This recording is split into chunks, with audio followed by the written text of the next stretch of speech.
dikasihi oleh Tuhan, pertama-tama saya ingin menyampaikan ucapan selamat Natal kepada kita semua dan selamat tahun baru tahun 2022. Hari ini sebagai jemaat beriman kita berkumpul untuk mengenal peristiwa besar kelahiran Tuhan kita Yesus Kristus. Dia disebut Firman. Firman yang berasal dari Bapa, yang olehnya segala sesuatu dijadikan. Tanpa Dia tidak ada suatu pun telah dijadikan. Firman itu yang menjadi manusia. Firman itu yang hadir di antara kita untuk menyampaikan pesan-pesan keselamatan dari Bapa. Kita hadir untuk menyambut Firman yang menjadi manusia. Dia hadir bersama kita. Kita membuka diri kita agar Firman itu meresap juga di dalam diri kita dan mengubah kehidupan kita menjadi baru sesuai dengan kehendak Tuhan. Ditulis seseorang serta mengungkapkan banyak hal dari orang yang menulisnya. Tulisan Khairil Anwar misalnya berbicara mengenai karakternya, mengenai pemikiran-pemikirannya, mengenai siapa dia. Kalau kita mau mengenal seseorang, kita boleh meneliti hasil karyanya, buku yang ia tulis, karangan yang ia tulis. Itu tidak jauh beda dari si penulisnya. Apa yang tercantum dalam buku itu, apa yang tertulis sebagai karangannya, berbicara mengenai dia. Hari ini dalam Injil kita mendengar ungkapan teologis dari Yohanes yang menyatakan bahwa Firman yang bersama dengan Bapa dari kekal sampai kekal, Firman itu menjadi manusia. Dan Firman itu disebut juga sebagai terang yang hadir di antara manusia, yang mendatangi miliknya walaupun miliknya itu tidak mengenalnya. Bahasa teologis Santo Yohanes memang tidak gampang untuk dicernakan. Kita dapat mengertinya dengan mencoba memahami apa yang saya katakan pada awal tadi. Firman adalah sabda. Sabda yang berasal dari Bapa. Kata-kata, ucapan, kalimat, itulah firman. Kalau kita mau mengenal Bapa, kita perlu mengenal kata-katanya, sabdanya. Apa yang ia ucapkan, apa yang ia ungkapkan. Itu berarti kalau mau mengenal Bapa, kenalilah Yesus. Karena Yesus itulah sabda Bapa yang menjadi manusia. Kalimat Bapa yang menjadi manusia. Ungkapan Bapa yang menjadi manusia. Yang hadir di antara kita, masuk ke dalam sejarah kemanusiaan. Yang ambil bagian dalam kehidupan kita. Bahkan mengambilnya sedemikian rupa sampai ia menderita mati untuk kita semua. Dan firman itu dikatakan dalam Injil Yohanes tadi sekaligus merupakan terang. Terang yang mengungkapkan banyak hal yang sebelumnya gelap, yang tidak jelas, remang-remang, menjadi jelas dengan kehadiran Sang Firman. Menjadi lebih nyata Orang lebih mengenal Bapa, siapa itu Allah, kebenaran, kasih dan lain sebagainya menjadi jelas. Maka karena itu, kalau mau hidup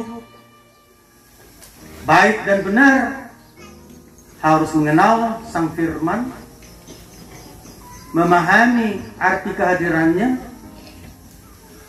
mendalami makna kata-kata yang ia sampaikan, perbuatan yang ia lakukan, seluruh keberadaannya, seluruh aktivitas kegiatannya berbicara tentang Allah. Yang menjadi pedoman, menjadi terang, seperti suluh dalam kegelapan. Dengan suluh kita bisa melihat mana yang tidak boleh dijalani, mana yang harus kita jalani. Kita tahu ini lubang, ini jalan, itu hutan, itu semak berduri, karena ada terang. Tanpa ada suluh dalam kegelapan, kita bisa sesat, masuk ke lubang, terjerembab dalam semak dan seterusnya. Tapi dengan adanya terang, kita tahu jalan yang harus kita tempuh. Yang telah mengakui Tuhan Yesus Kristus sebagai firman dan terang, jalan kebenaran dan hidup, yang melaluinya orang sampai kepada Bapa, masih juga mencampakkan Yesus itu. Mencari apa orang-orang seperti itu?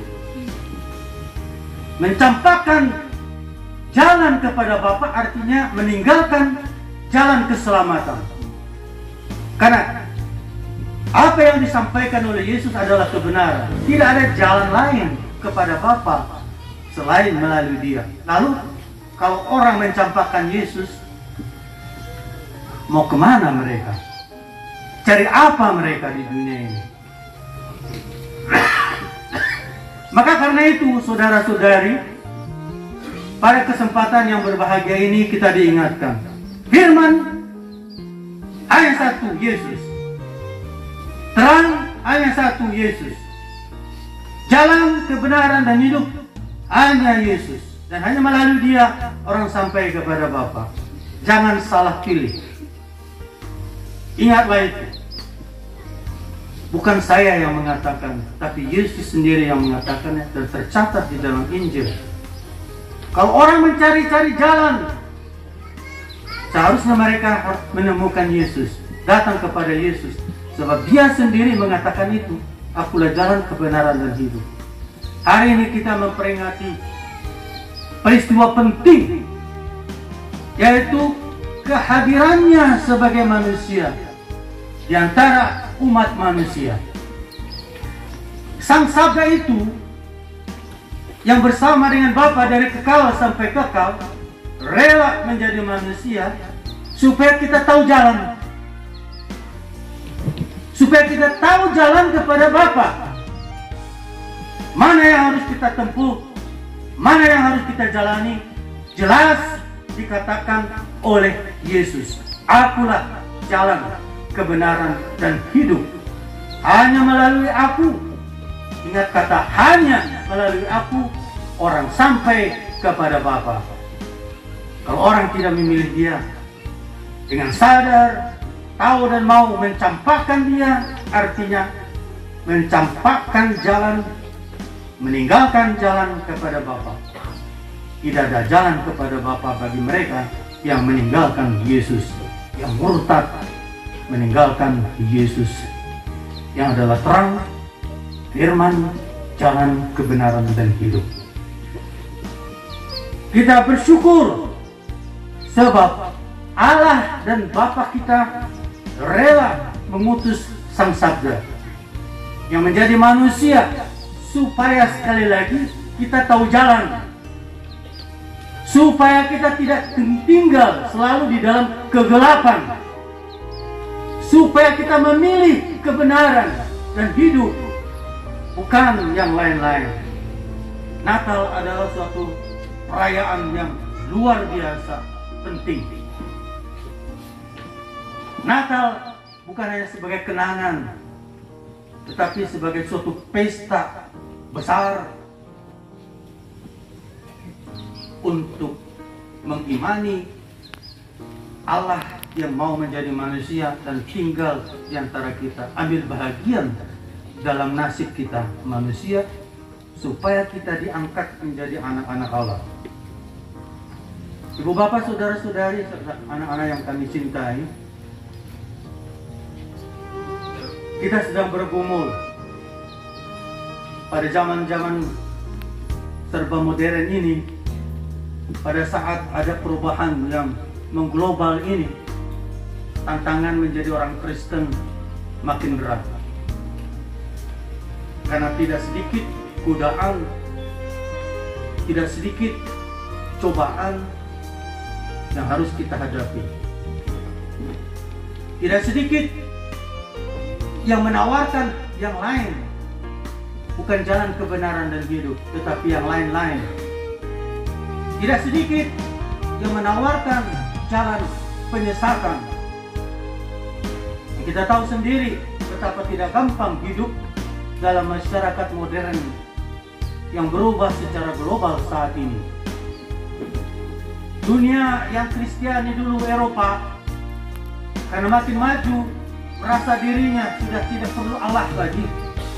Padahal mereka dibesarkan oleh gereja, oleh Allah melalui gereja. Tidak ada kemajuan Eropa kalau tidak diawali oleh kemajuan gereja. Nah, sekarang apa yang terjadi, ibu bapak?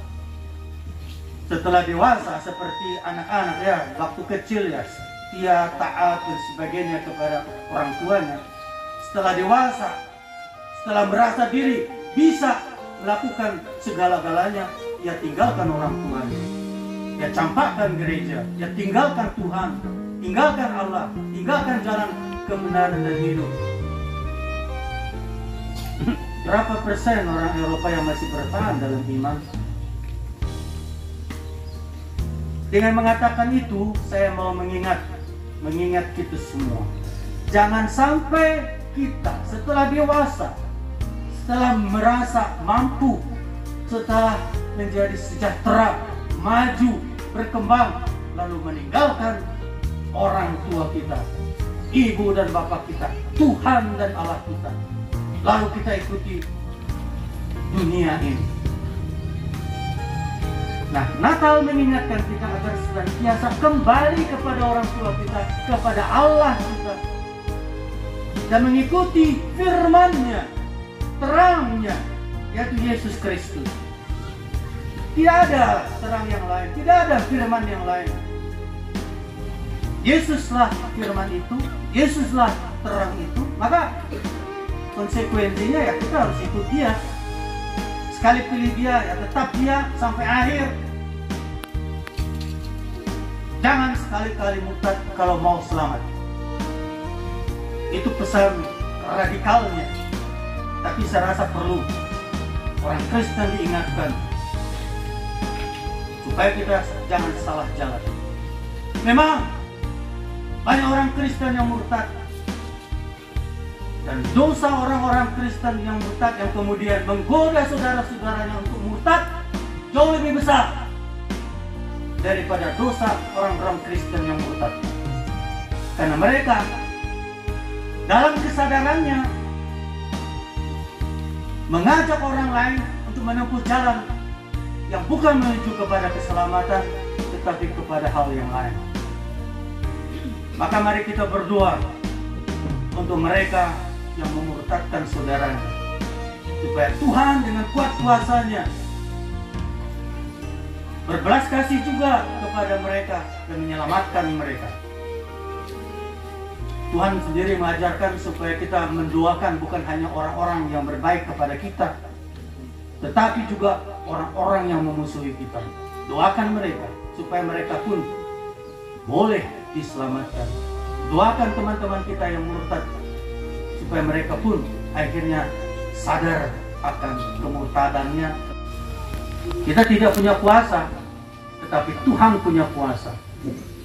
Tuhan punya rancangan Dan kalau dia mau, dia tentu bisa membebaskan orang-orang dari dosa murtad. Nah, Ibu Bapak, Saudara-saudari, hari ini kita mengenal peristiwa besar Sang Firman menjadi manusia, menjadi terang, supaya kita semua tahu jalan kepada Bapa. Dan jangan kita biarkan orang tidak mau tahu jalan kepada Bapa. Tetapi beritahukanlah bahwa Yesus Kristuslah jalan kebenaran dan hidup, dan hanya melalui Dia kita sampai kepada Bapa. Dia sendiri mengatakannya.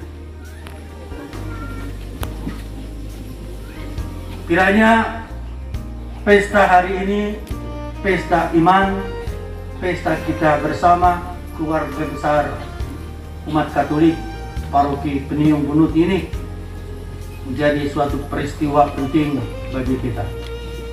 Pulang ke rumah masing-masing, kita ingatkan saudara-saudari kita, jangan pernah sekali-sekali mau meninggalkan Yesus kalau mau selamat. Bacalah Injil baik-baik, renungkan itu. Yohanes 16:4 terutama. Ibu Bapak, Saudara-saudari, sebagai orang-orang tua, kita bertanggung jawab terhadap keselamatan semua anak kita. Karena orang tua bertanggung jawab bukan hanya atas keberadaan anak, tetapi juga pendidikannya sebagai orang Katolik, sebagai orang Kristen. Dalam permandian, orang tua menjanjikan untuk mendidik anak-anak sebagai orang Katolik. Itu berarti lahir sebagai Katolik, mati sebagai Katolik. Bukan di tengah perjalanan lahir sebagai Katolik lalu menyimpang, lalu mati sebagai non-Katolik. Kita tidak tahu kemana mereka pergi kalau mereka tinggalkan Yesus. Sekali lagi, apa yang dikatakan Yesus adalah kebenaran. Ini bukan kata-kata saya, tapi Yesus sendiri mengatakan, dan itu kebenaran. Dia sendiri mengatakan, akulah jalan, kebenaran, dan hidup. Dan kalau Ia mengatakan tidak ada jalan lain kepada Bapa, ini suatu kebenaran. Kita tidak bisa tidak menyampaikannya kepada orang lain, kepada anak-anak kita, kepada teman-teman kita. Kalau kita mau mereka juga selamat, karena surga untuk semua, bukan hanya untuk uskup, untuk imam, untuk ketua umat, untuk semua. Tapi kalau orang dengan sengaja meninggalkan keselamatan, bagaimana? Kalau kita sudah mengingatkan orang dan orang masih juga tidak mau tahu, tidak mau ikut, terserah sama dia. Tetapi kita bertanggung jawab terhadap anak kita, terhadap teman kita, terhadap sesama kita seiman. Jangan sampai salah jalan. Kalau sekali salah, sudah selesai. Memang banyak orang mengatakan, Bapak Uskup, kan kita kan tidak tahu kepastian di mana surga, di mana neraka. Kepastiannya dalam Yesus, bukan lagi suatu anggapan atau suatu perkiraan. Ada surga, ada neraka. Kadang-kadang kita tidak yakin bahwa ada surga, ada neraka. Nah, ini masalah. Kalau orang tidak yakin, ya hidup begitu-begitu aja.